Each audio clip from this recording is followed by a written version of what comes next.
तो आप सभी से अनुरोध है कि भगवान रात्रि को 8 बजे आप लोग आए और इस पूजा में सम्मिलित हो। शिव जी है, उनकी पहली पत्नी सती जो है, दक्ष की कन्या, वो सती हो चुकी है। काम, क्रोध, मद और लोभ, ये एक असुर है। और महंत जी जो है दिगंबर अवस्था में लोट परिक्रमा करते हैं, जिसमें दिशाएं जिसका अंबर होती है। तो माता पार्वती ने हिमालय पुत्री के रूप में, जिसे हमारे गढ़वाल में नंदा जात यात्रा भी कहते हैं, तो वो शिव जी बड़े क्रोधित हुए और उनको भस्म कर दिया। शिव जी जो है जागृत अवस्था में जो है भगवान कमलेश्वर महादेव में स्थापित हो गए। पूरे लिंग पे घी घृत ढका जाता है। नमस्कार, इस वक्त हमारे साथ मौजूद हैं कमलेश्वर महादेव के जो महंत हैं, महंत आशुतोष पुरी जी। और आज है अचला सप्तमी, जहां पर घृत कमल की जो पूजा होती है। तो हम जानना चाहेंगे महंत जी, आपका स्वागत है रीजनल रिपोर्टर में। कैसे ये अनुष्ठान किया जाता है, क्या इसका महात्म्य है और कब से ये परंपरा चली आ रही है घृत कमल की? देखिए, इसकी पौराणिक कथा है जिसमें तारकासुर का वर्णन है। तारकासुर एक ऐसा असुर था कि उसने ब्रह्मा जी से वरदान प्राप्त कर था कि पहले तो मैं मरूं ना। तो ब्रह्मा जी ने बोला कि ऐसा तो संभव नहीं है, तुम कुछ और वरदान मांगो। तो उसने ध्यान लगाया तो उसने पाया कि जो है कि शिव के जो शिव जी है, उनकी पहली पत्नी सती जो है, दक्ष की कन्या, वो सती हो चुकी है। अब वो दूसरा विवाह करेंगे नहीं, तो मैं ऐसा करता हूँ कि उनके पुत्र से मरूं, ऐसा वरदान मांगता हूँ। तो इसी भाव से करते हुए उसने कहा कि मैं जो है शिव के पुत्र से मरूं, अगर मरूं तो भगवान ब्रह्मा जी ने कहा ठीक है, तथास्तु कह के उसको जो है आशीर्वाद दे दिया। अब उसने क्या हुआ, तारकासुर ने पूरे ब्रह्मांड में सब जगह जो है अपने बाहुबल से जो है त्राहिमाम मचा दी।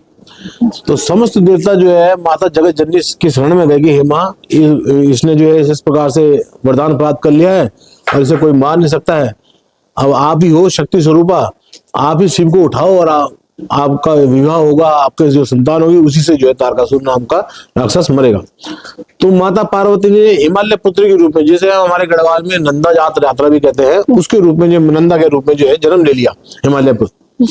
अब जो है भगवान शिव को बचपन से मना रही है कि आप पति स्वरूप में। अब शिव जी को जो है मनाने के लिए सारे लेकिन शिव जी को कौन उठाए, कौन? शिव जी तो ध्यान अवस्था में लीन थे। अब समस्त देवता जो है ने क्या करा, कामदेव को आगे भेजा कि जो है कि आप जाओ और जो है भगवान शिव की तपस्या को भंग करो, उनको उठाओ। तो भगवान ने जो है सभी देवताओं ने कामदेव को भेजा, कामदेव ने उनकी तपस्या को भंग करा। तो जो है वो शिव जी बड़े क्रोधित हुए और उनको भस्म कर दिया। तो रति रोने लग गई उनकी पत्नी जो थी कि प्रभु मेरे उनका पति का क्या वो दोष है, ये तो जो है देवताओं ने आपको जो है उठाने के लिए, जागृत करने के लिए जो है इस प्रकार से वो करा। तो उन्होंने कहा जी ठीक है, तो मैं उसको द्वापर युग में हिमालय उसके रूप में जो है पुनः जन्म का आशीर्वाद देता हूँ, अनिरुद्ध के रूप में जन्म का आशीर्वाद देता हूँ।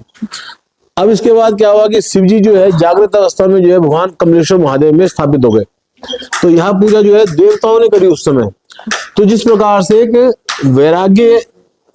वैरागी को ग्रस्त में लाने के लिए एक प्रयत्न किया जाता है, तो उसी प्रकार से यहाँ पर जो है उस दिन जो है वहां शिव को जो है ग्रस्त में लाने के लिए, मतलब विवाह हेतु बनाने के लिए जो है यहाँ पे प्रयोजन किया जाता है। तो 3 सांगपांग पूजा होती है, जिसमें भगवान शिव का आह्वान किया जाता है। और एक वर नारायण की तरह जिस प्रकार से दूल्हे को सजाया जाता है, उपटन लगाया जाता है और उसकी आरती कराई जाती है, वैसे ही जो है शिव जी के साथ किया जाता है।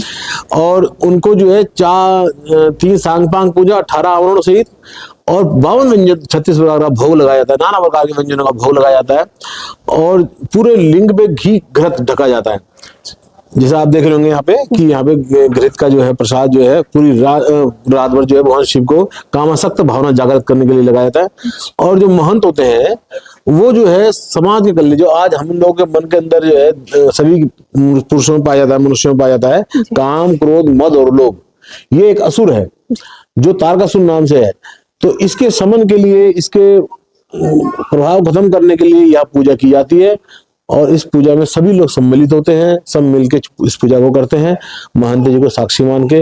और महंत जी जो है दिगंबर अवस्था में लोट परिक्रमा करते हैं, जिसमें दिशाएं जिसका अंबर होती है, मात्र एक लंगोटी धारण करके, बाकी और सब जो है इस प्रकार से पूजा की जाती है। और ये पूरे उत्तर भारत में हमारे ही के सिर्फ श्रीनगर के कमलेश्वर महादेव मंदिर में होती है पूजा, पूरे भारत में, विश्व में कहीं नहीं होती पूजा। अच्छा, जो आपने बोला दिगंबर जो लोट होता है यहाँ पर, आप परिसर के चारों ओर जो महंत घूमते हैं, उसके पीछे क्या कारण है, किस उससे की जाती है ये? देखिए, ऐसा होता है कि हमारे उसमें लिखा जाता है, देखा जाता है कि दंड अवस्था कि बिल्कुल जो है आप बिल्कुल, एक तो पैर छूना होता है, ऐसे छूता है आदमी, एक चरणों को छू के करता है, लेकिन एक होता है दंडवत प्रणाम, और दंडवत प्रणाम के साथ साथ जो है लोट लोट के प्रणाम। तो ये उस समय की एक भाव थे उस समय के लोग जिन्होंने पूजा करी थी कि हे प्रभु, हम तारकासुर से इतना परेशान हो चुके कि आप जो है विवाह के लिए मान जाएं किसी भी तरह से आप, क्योंकि जो आपकी संतति होगी उसी से जो है वो असुर मरेगा। तो ये भाव देवताओं ने करे उस समय। फिर उसके बाद में ये पूजा जो है महंत जो होते हैं कमलेश्वर के, उन पे आ गई पूजा। तो इसका निर्माण अब हम लोग करते हैं, और यह पूजा जो है हम लोगों के द्वारा निष्पादित की जाती है समाज के कल्याण के लिए, समाज में असुर रूपी जो तारकासुर है उसके नाश के लिए। और ये आदिकाल से चली आ रही पूजा है। जी, अभी घृत कमल जो पूजा होगी रात्रि 8 बजे से, क्या कुछ उसको लेकर जो मंदिर समिति है, मंदिर प्रशासन, उसकी ओर से सुरक्षा और अन्य जो चीजें की गई हैं पूजा अर्चना के लिए? देखिए, पुलिस का प्रशासन को बता दिया गया है, बाकी हमारे स्थानीय लोग होते हैं, ऐसा कोई घबरा मतलब कुछ ऐसा नहीं होता है। लेकिन जो है हमारे स्थानीय लोग जो यहाँ के हैं सभी लोग इसको पूजा को करते हैं मिलकर, और सभी व्यवस्था बनाने में अपना सहयोग करते हैं। भंडारा होता है और सभी लोग आपस में बांट के बहुत सुंदर तरीके से, हमारी जो कमलेश्वर महादेव सेवा दल है वो जो है बहुत सुंदर तरीके से सभी को, आने वाले जो भी भक्त होते हैं उनको प्रसाद वितरण करते हैं। और कल जो रात को ये घी रखा जाएगा, ये प्रातः काल जो है सुबह सबको जो है प्रसाद के रूप में सबको वितरित किया जाता है। जी, तो आप सभी से अनुरोध है कि भगवान रात्रि को 8 बजे आप लोग आए और इस पूजा में सम्मिलित हो और भगवान का आशीर्वाद प्राप्त करें। और प्रातः काल जो नहीं आ सकते रात्रि में, वह प्रातः काल आए। अब भगवान शिव पे लगा हुआ रात्रि भर लगा हुआ घृत जो होता है प्रसाद होता है, वही मुख्य प्रसाद होता है, उसको यहाँ पे आप मंदिर से प्राप्त कर सकते हैं। ओम नमः शिवाय। ठीक है, धन्यवाद।